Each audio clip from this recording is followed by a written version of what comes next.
Hello everyone, welcome to Rome Tips. Today we will be discussing how to download the Netflix app on your Mac. Now, as I mentioned, there is no official Netflix app for macOS.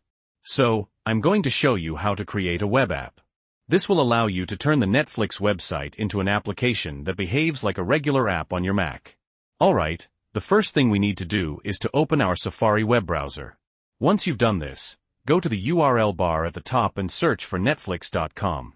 Once you're on the Netflix website, we need to turn this into an application. To do this, click on the File tab at the very top of your screen.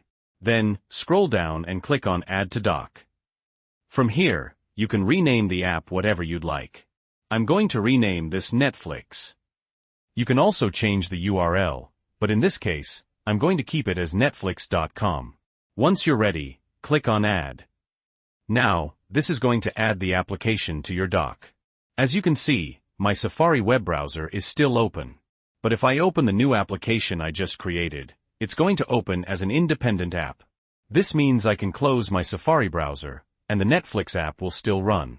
From here, I can go ahead and sign in to the Netflix app and start using it just as I normally would.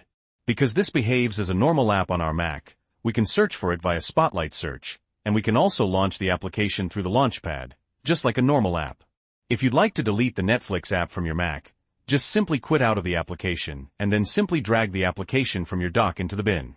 And now the app has been deleted from your Mac. Remember, you can do this with any website of your choice, such as Facebook, YouTube, etc. So, if this video was helpful, please leave a like.